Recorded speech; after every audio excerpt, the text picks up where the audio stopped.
तो अब ये सर क्या लिखा हुआ है, रियलाइजेशन एक्सपेंस, बस थोड़ा सुनिएगा खत्म हो जाएगा। रियलाइजेशन एक्सपेंसेस क्या होता है?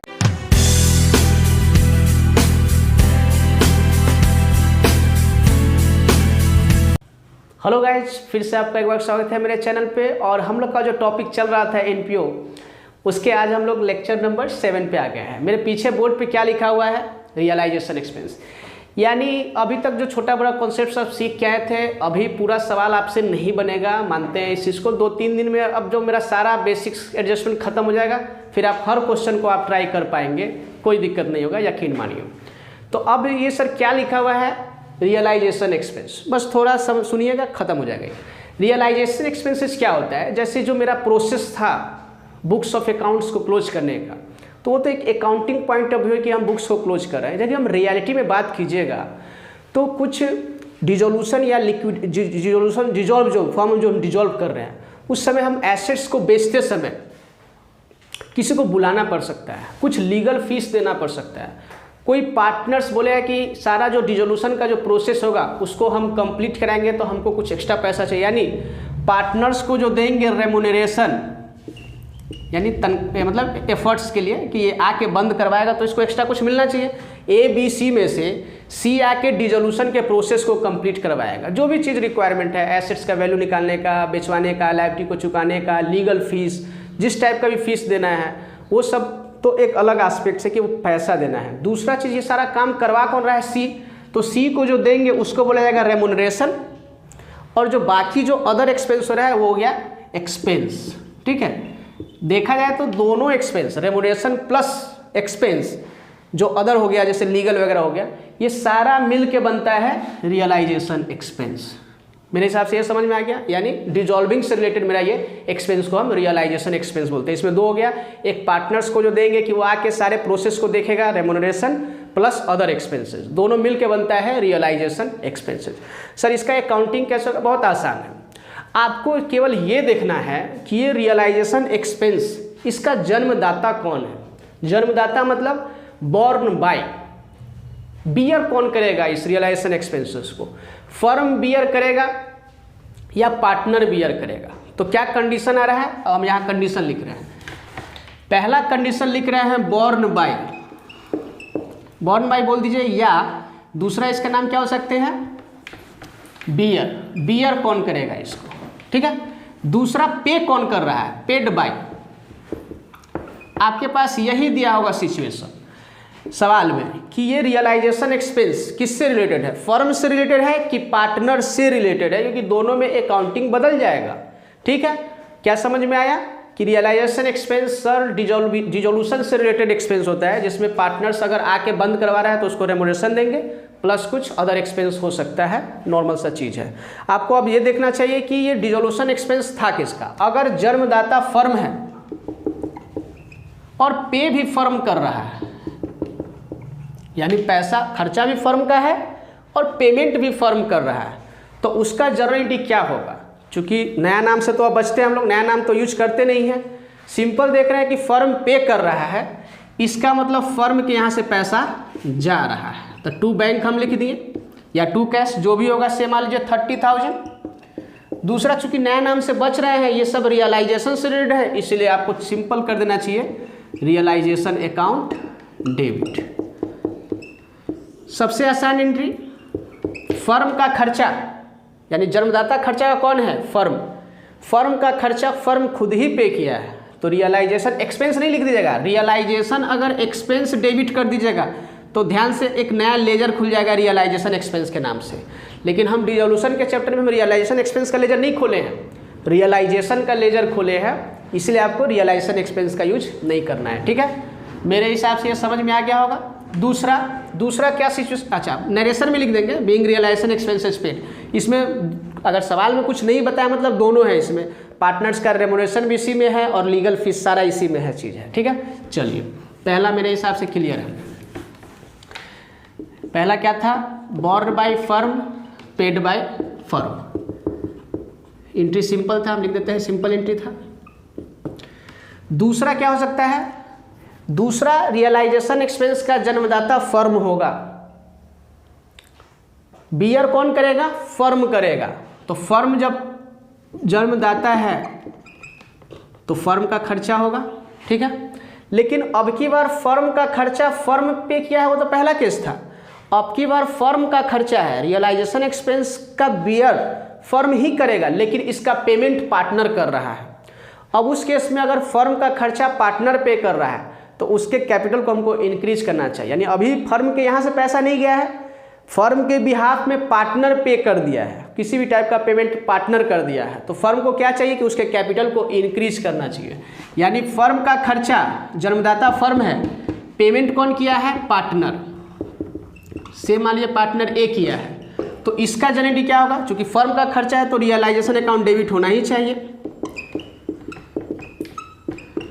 फर्म का खर्चा नहीं होगा, फर्म का खर्चा है इसलिए डेबिट कर रहा है। चूंकि फर्म के यहाँ से पैसा नहीं गया है इसलिए टू बैंक अब इसमें नहीं करेंगे, इस केस में टू बैंक नहीं करेंगे। चूंकि फर्म का खर्चा पार्टनर पे किया है इसलिए हम पार्टनर्स के कैपिटल को इंक्रीज कर देंगे, ठीक है। पार्टनर्स कैपिटल को इंक्रीज करेंगे तो कैपिटल बढ़ाएंगे तो क्रेडिट्स, तो लिखना होगा टू एज कैपिटल, ठीक है। जो भी फिगर है 5000 मान लीजिए। कहाँ दिक्कत लगा इसमें बताइए? यानी फर्म का खर्चा, जन्मदाता फर्म है तो फर्म के यहाँ खर्चा रिकॉर्ड हो गया, रियलाइजेशन अकाउंट डेबिट्स, लेकिन फर्म पे नहीं किया है, फर्म के बिहाफ में पार्टनर पे किया है, तो फर्म क्या करेगा? पार्टनर्स के कैपिटल को इंक्रीज करा देगा। ये भी टफ लगा कि आसान है? आसान ही होगा। यानी जन्मदाता था फर्म, लेकिन एक केस में खुद पे किया है तो realisation account debit to bank, ज़्यादा करके यही दोनों रहेगा, ज़्यादा करके यही रहता है लॉन्ग क्वेश्चन में। लेकिन जब सेपरेट केवल रियलाइजेशन का ही क्वेश्चन रहेगा तो आगे का सिचुएशन सब भी कैरी होता है। मेरा कहने का मतलब है कि हमको सीख लेना है, जो भी कंडीशन आएगा हमको अप्लाई कर देना है उस चीज़ को। क्या सीखे अभी तक? फर्म का खर्चा फर्म खुद पे किया है तो realisation account debit to cash. Firm का खर्चा नहीं, जन्मदाता फर्म है, फर्म ही बियर करेगा। फर्म का खर्चा पार्टनर पे किया है तो realisation account debits to partners capital, यानी फर्म के बिहाफ पे पार्टनर किया है। तीसरा क्या हो सकता है सर जी? तीसरा हो सकता है कि खर्चा का जन्मदाता पार्टनर है, यानी बॉर्न बाय पार्टनर, किसी पार्टनर का खर्चा है। वो एग्जांपल के जरिए और अच्छे से क्लियर हो जाएगा। पार्टनर्स का खर्चा है लेकिन इसका पेमेंट फर्म कर रहा है।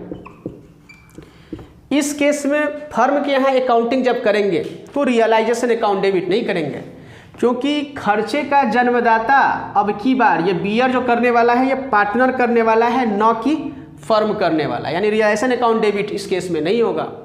तो सर फर्म का खर्चा तो है नहीं तो रिकॉर्ड क्यों करें? ना करेंगे ना, अरे पैसा तो जा रहा है ना, फर्म पे तो कर रहा है तो फर्म के यहाँ से पैसा तो जा रहा है, तो फर्म टू बैंक ना लिखे क्या? 5000 गया है तो लिखेगा ही टू बैंक, नहीं समझे? पार्टनर का खर्चा था फर्म पे किया है तो फर्म के यहाँ से पैसा तो गया ना, टू बैंक तो लिखे। तो सर रियलाइजेशन डेबिट भी लिख दो, नहीं गलत हो जाएगा ना, फर्म का खर्चा नहीं है ये पार्टनर का कोई खर्चा है, रियलाइजेशन से ही रिलेटेड है, रिजोल्यूशन से ही रिलेटेड है, लेकिन उसका जिम्मेवारी कौन उठाया? पार्टनर। तो ये पार्टनर्स का खर्चा है, फर्म का खर्चा नहीं है। तो उस केस में सर क्या होगा? अगर पार्टनर का खर्चा फर्म पे किया है तो फर्म क्या करेगा? इसके कैपिटल को डिक्रीज कर देगा। अगर मान लीजिए सी है, पार्टनर सी का खर्चा फर्म पे किया है तो फर्म क्या करेगा? सी के कैपिटल को डिक्रीज कर देगा, यानी सी को अब हम कम पैसा देंगे, ठीक है। Seize capital account debit, clear है? क्या सीखे? फर्म का खर्चा फर्म पे किया है, realisation account debit to bank.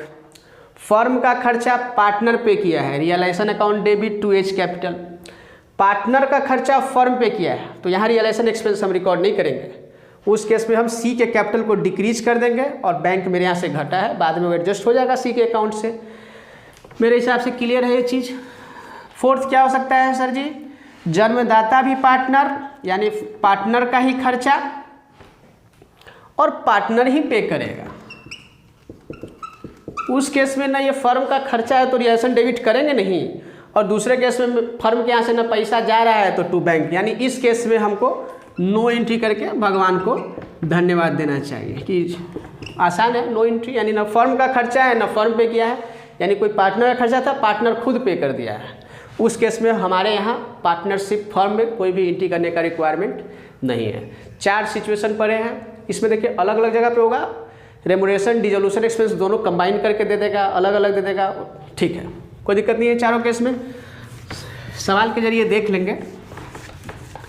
उसके बाद क्या हो सकता है, एक एग्रीमेंट हो सकता है कि फर्म से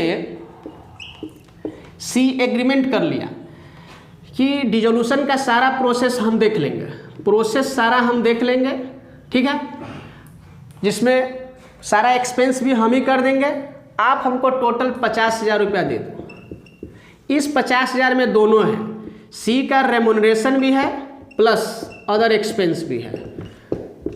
एग्रीमेंट हो गया। तो इस केस में क्या करेंगे, ये फर्म का खर्चा है, तो इस केस में हम क्या करेंगे, फर्म के यहाँ realisation account debit 50,000 to C's capital, C का कैपिटल हम इंक्रीज कर दिए।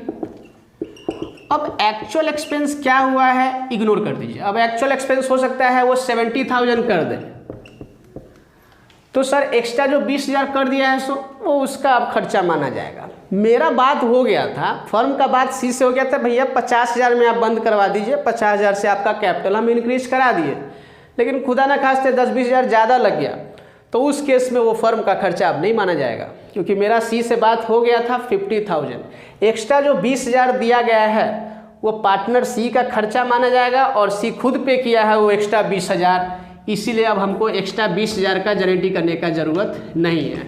ये 20,000 वाला क्या, इसको अगर तोड़िएगा पोर्शन को, तो 50,000 फर्म का खर्चा पार्टनर पे किया है, फर्म का खर्चा पार्टनर पे किया है। दूसरे 20,000 के लिए ये माना जाएगा पार्टनर का खर्चा पार्टनर खुद पे किया है। समझ में आ गया। अगर एग्रीमेंट हो गया है मेरा, फर्म का पार्टनर्स के साथ में एग्रीमेंट हो गया है कि सर सारा प्रोसेस हम देख लेंगे, डिसोल्यूशन भी उसी में है, रेमुनरेशन भी उसी में है, उस केस में हम उसके कैपिटल को इंक्रीज करके छोड़ देंगे। एक्स्ट्रा जो लगा और वो खुद पे किया है उसका एंट्री करने का हमको जरूरत नहीं है। ये माना जाएगा 20,000 पार्टनर का खर्चा पार्टनर खुद पे करे, हमको करने का जरूरत नहीं। लेकिन सर अगर ये 20,000 जो एक्स्ट्रा किया है फर्म से पेमेंट करवा दिया है, नहीं समझे, फर्म से दोबारा पेमेंट करवा दिया, हम 50,000 देने का बात तो कर दिए उसको, एक्स्ट्रा में जो 20,000 लगा है उसका पेमेंट भी फर्म से करवा दिया है, तो उस केस में फर्म के यहाँ से तो पैसा जाएगा, तो हम लिख दिए टू बैंक 20,000। तो sir realisation expense realisation debit कर दे क्या 20,000 से? नहीं, तो फिर फर्म का खर्चा कहाँ, फिर तो 50 + 20 70 हो गया। लेकिन मेरा बात तो हुआ था 50 है ना, तो फर्म का रियलाइजेशन एक्सपेंस तो 50 ही माना जाएगा। उस केस में ये ड्राइंग्स माना जाएगा, किसका, सी का। ये माना जा रहा है कि सी का खर्चा है फर्म पे किया है, उस केस में हम सी के कैपिटल को डिक्रीज कर देंगे, यानी सी कैपिटल अकाउंट डेबिट कर देंगे 20,000 से। अच्छा, ये 20,000 अगर खुद सी पे कर दिया रहता तो फिर हमको ये एंट्री करने का जरूरत नहीं है, इसे मिटा देते हैं। लेकिन क्या बोला जाए कि एक्स्ट्रा में जो 20,000 लगा था उसका पेमेंट फर्म से ही वो करवा दिया है, तो फर्म के यहाँ से पैसा जाएगा। चूंकि ये 20,000 अब फर्म का खर्चा नहीं माना जाएगा, क्योंकि एग्रीमेंट हो गया था ना पार्टनर्स के साथ में मेरा, तो उस केस में हम सी के कैपिटल को डिक्रीज कर देंगे। इससे हट के आपका डिसोल्यूशन में और कोई क्वेश्चन नहीं बनता है, ठीक है। फिर भी इसको एक सम के जरिए हम लोग समझेंगे, उसके बाद बात और समझ में आएगा।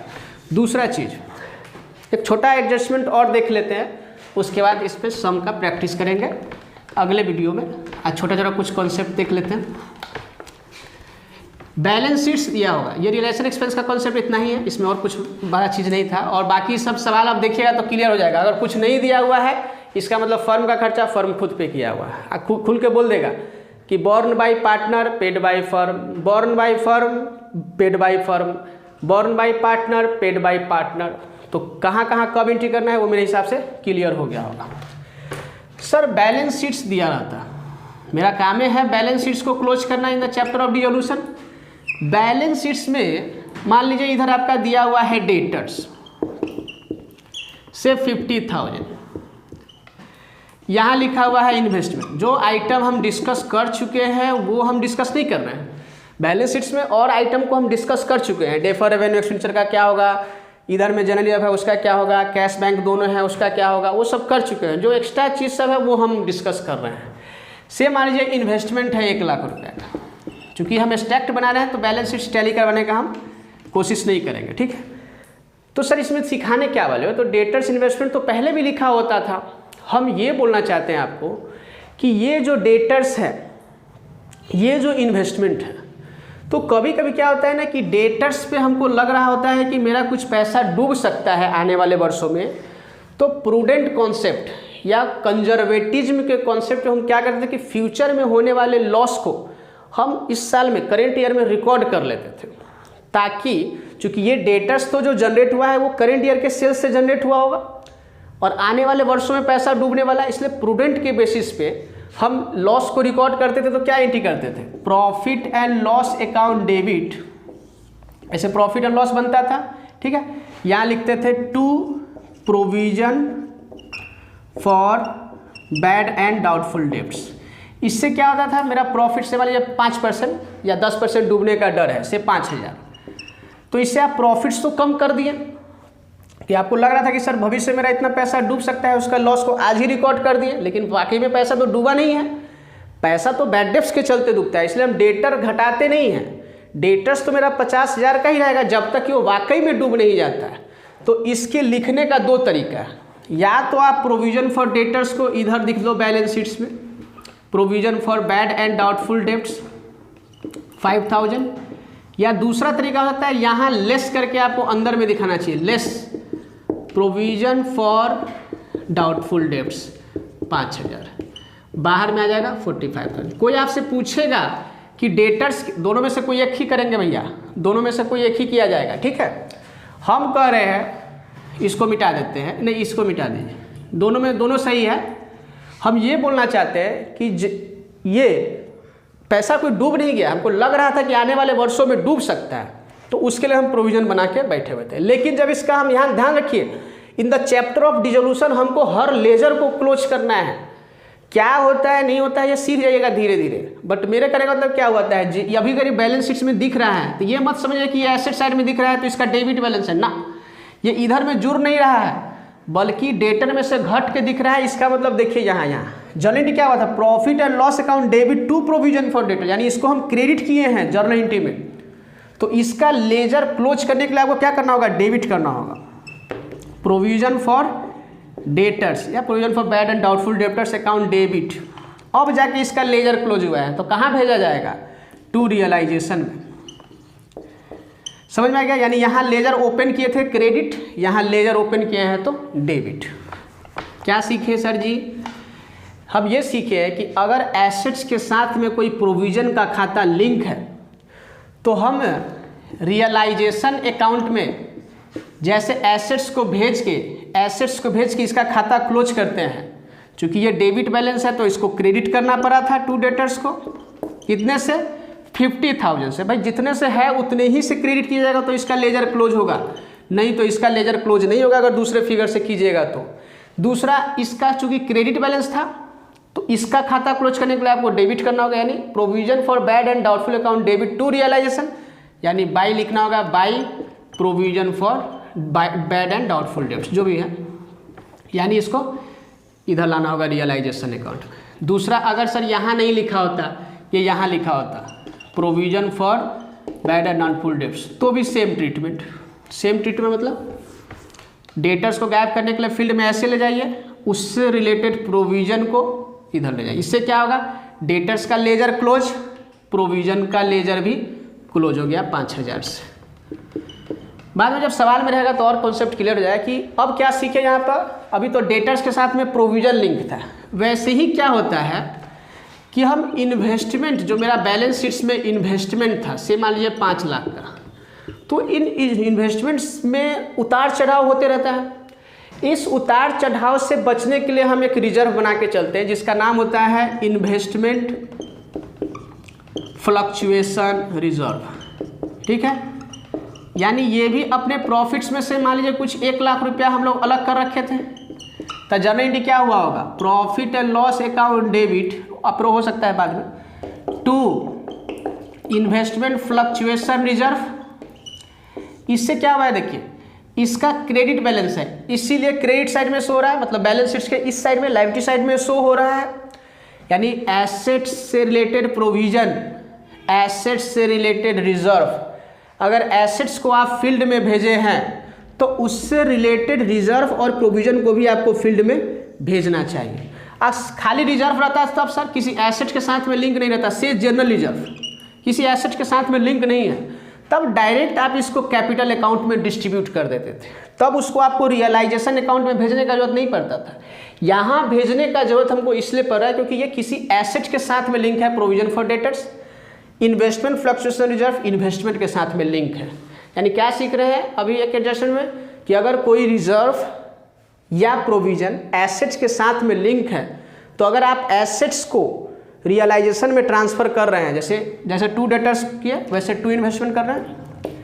अब इन्वेस्टमेंट का लेजर क्लोज हो जाएगा 5 लाख से, तो जैसे डेटर्स और इन्वेस्टमेंट को आप रियलाइजेशन में ट्रांसफ़र किए हैं वैसे ही आपको इससे रिलेटेड प्रोविजन और इससे रिलेटेड रिजर्व को भी आपको ट्रांसफ़र कर देना चाहिए रियलाइजेशन अकाउंट में बाय इन्वेस्टमेंट फ्लक्चुएशन रिजर्व। अरे ये आप ही का पैसा है, ये आप ही का पैसा है जो किसी को देना नहीं है। अरे क्रेडिट साइड में लिख रहे हैं इसका मतलब ये आप ही में बट जाना है। क्रेडिट साइड का टोटल समझ में आता है ना, ज़्यादा होने से आप ही को फ़ायदा है। तो ये पैसा पहले नहीं बांटे थे, अभी अब बांटेंगे, लेकिन डायरेक्ट कैपिटल अकाउंट में नहीं बांटेंगे, थ्रू रियलाइजेशन पैनल से जाएंगे। यहाँ क्रेडिट साइड में लिख रहे हैं ये दोनों जो पहले आप अपने प्रॉफिट्स को कम किए थे, आज आपको बांटने का हक है। आज आप पूरा बांट लीजिए, आज बांटने का हक है क्योंकि कल से तो बिजनेस है नहीं ना, बिजनेस तो क्लोज हो जाएगा।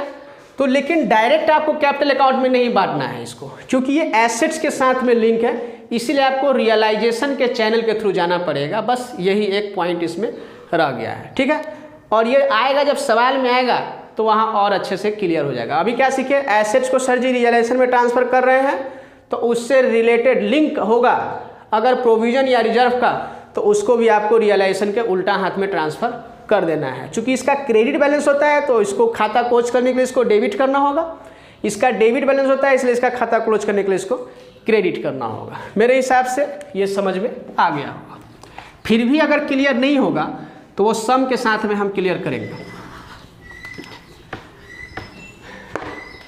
उसके बाद बैलेंस शीट्स में क्या हो सकता है सर जी, हम कहें कि बैलेंस शीट्स में कभी कभी जैसे कैपिटल अकाउंट यहाँ देता है, कैपिटल ABC तीनों का दिया हुआ है, ठीक है। तो जब फंडामेंटल सीखिएगा आप लोग तो in the chapter of fundamental आपको सिखाया जाएगा कि पार्टनर्स के अकाउंट, मतलब पार्टनर्स 2 मेथड को फॉलो करके चलता है। एक कैपिटल अकाउंट को मेंटेन करने का तरीका होता है 2 मेथड से, एक फिक्स मेथड होगा, एक फ्लक्चुएटिंग मेथड होगा। तो वो अभी नहीं समझ में आएगा, बस सिंपल समझिए कि जब पार्टनर्स लोग चाहता है कि अपने कैपिटल अकाउंट को फिक्स रखना चाहता है, वो चाहता है कि हम कैपिटल 5 लाख लगाया है, ABC 5-5 लाख लगाया है, तो ये लोग चाहता है कि CD ये लोग का 5-5 लाख ही दिखता रहे। लेकिन हम ये बोलना चाहते हैं कि सर लेकिन कुछ चीज़ बटने वाला होगा, जैसे प्रॉफिट्स जो बट रहा होगा, ड्राइंग पे इंटरेस्ट, कैपिटल पे इंटरेस्ट, सैलरी, कमीशन, ये सब पार्टनर को मिल रहा होगा। उस केस में लोग कैपिटल अकाउंट में पोस्टिंग नहीं करता है। सुबह दुकानदारी है चल रहा है, 2 आदमी मिल के, तो रात में जाएगा तो दुकान में पैसा छोड़ के तो जाएगा नहीं, रात में जाएगा तो पैसा लेके जाएगा तो क्या एंट्री मारिएगा, capital account debit to cash. फिर परसों सुबह पैसा लेके आएगा तो क्या एंट्री मारिएगा, cash account debit to capital. फिर रात में तो चूंकि ये लोग फिर कंफ्यूज रहते हैं कि कैपिटल कितना लेके आए थे, लगाए थे, इतना चेंज हो रहा है। इसीलिए बोलता है कि जो रेकरिंग नेचर का जो बराबर जो ट्रांजेक्शन होने वाला है उसके लिए ये लोग बोलता है कि हम लोग करेंट अकाउंट मेंटेन कर लेते हैं। ये भी पार्टनर को भी हम करेंट अकाउंट के नाम से जानते हैं। जैसे कैपिटल अकाउंट में केवल कैपिटल को लिखा जाता है, वैसे ही करेंट अकाउंट में जिस चीज़ को बांट रहे हैं पार्टनर्स के बीच में, उसको कैपिटल अकाउंट में न लिख के हम करेंट अकाउंट में लिखेंगे। बस इतना ही डिटेल में सीख लेंगे फंडामेंटल्स में, बट खाली ये समझ रहे हैं कि करेंट अकाउंट भी पार्टनर से ही रिलेटेड होता है, बस सिंपल सा यही बात है। तो इसका भी क्रेडिट बैलेंस या डेबिट बैलेंस हो सकता है कि अगर हम उसको ज़्यादा पैसा दे दिए तो डेबिट बैलेंस, उसका पैसा फर्म क्या निकल रहा है तो क्रेडिट बैलेंस। क्लियर है ये चीज़? ये कैसे बनेगा सीख लेंगे फंडामेंटल में। बस अभी क्या समझ में आया कि अगर सी का करेंट अकाउंट इधर में दिया हुआ है, सीज करेंट अकाउंट, इधर में दिया हुआ है बीज करेंट अकाउंट, इसका सिंपल सा मतलब समझिए कि हमको इसका भी लेजर क्लोज करना है, पार्टनर से रिलेटेड करेंट अकाउंट का भी लेजर हमको क्लोज करना है। तो लेजर क्लोज करने का वही तरीका है कि अगर एसेट साइड में करेंट अकाउंट शो हो रहा है सी का, इसका मतलब फर्म को सी से पैसा चाहिए, फर्म सी को पैसा, इधर एसेट्स होता है, इसका मतलब समझिए कि सी ज़्यादा पैसा निकाल के ले गया हुआ है, तो उस केस में हम क्या करेंगे, सी का करेंट अकाउंट को कैपिटल में एडजस्ट करेंगे, ना कि रियलाइजेशन में, क्योंकि पार्टनर से रिलेटेड आइटम हम रियलाइजेशन में नहीं बेचते, इसका एक कैपिटल के साथ में एडजस्ट करा देंगे। क्या सीख रहे हैं सर, सीज करेंट अकाउंट अगर इधर में है तो इसका डेबिट बैलेंस होगा, तब तो एसेट साइड में शो हो रहा है। इसका लेजर क्लोज करने के लिए क्या करना होगा, टू सीज करेंट अकाउंट। इससे क्या होगा, सी का करेंट अकाउंट खत्म, से मान लीजिए 5000, सी करेंट अकाउंट जैसे हम क्रेडिट किए, सी का लेजर क्लोज, तो सर क्या होगा, इससे कैपिटल हम डिक्रीज कर देंगे सी का, क्योंकि सी ज़्यादा पैसा निकाल के ले गया हुआ है, तो हम जैसे सी कैपिटल अकाउंट डेबिट करेंगे, मेरा इसका पोस्टिंग समाप्त हो जाता है। क्या समझे सर, अगर करेंट अकाउंट का डेबिट बैलेंस है मतलब वो ज़्यादा पैसा ले गया है, तो उससे हम कैपिटल को डिक्रीज करेंगे। सी आ जाए, यहाँ बी का करेंट अकाउंट का यहाँ क्रेडिट बैलेंस हो रहा है, इसका मतलब अगर इसके लेजर को क्लोज किया जाएगा तो हमको डेबिट करना होगा, बीज करेंट अकाउंट डेबिट। इसका मतलब अब इसका लेजर क्लोज हो गया, लेकिन सर जी ये 10,000 से क्या इंडिकेट हो रहा है, इसका मतलब है कि कैपिटल तो देना ही देना है, इसमें भी उसका क्रेडिट बैलेंस, यानी बी का करेंट अकाउंट में क्रेडिट बैलेंस मतलब है कि फर्म और देगा बी को 5,000 रुपया या 10,000 जो भी है, तो इसको अगर हम ट्रांसफर करेंगे कैपिटल अकाउंट में तो बी का कैपिटल बढ़ना चाहिए। क्या देख रहे हैं कि अगर पार्टनर से रिलेटेड करेंट अकाउंट है तो उसको आपको कैपिटल अकाउंट में ट्रांसफ़र कर देना है। आपको ये देखना चाहिए कि डेबिट बैलेंस है कि क्रेडिट बैलेंस है। डेबिट बैलेंस होगा अगर एसेट साइड में शो हो रहा होगा तो आप पार्टनर्स के कैपिटल को डिक्रीज करेंगे। क्रेडिट बैलेंस हो रहा है तो आपको चाहिए पार्टनर्स के कैपिटल को इंक्रीज करना होगा। ठीक है, और यही है इस पर मेरे हिसाब से करेंट अकाउंट में। दूसरा चीज़ अगले वीडियो में हम लोग मिलेंगे तो सम के साथ में मिलेंगे तो अपना कॉन्सेप्ट और क्लियर हो जाएगा। ठीक है, नहीं है समझ में आएगा, हम समझते हैं इस चीज़ को, फिर भी अगले क्लास में आपका सारा डाउट क्लियर हो जाएगा एक सम के जरिए में। ठीक है, मिलते हैं अगले वीडियो में, तब तक के लिए थैंक यू।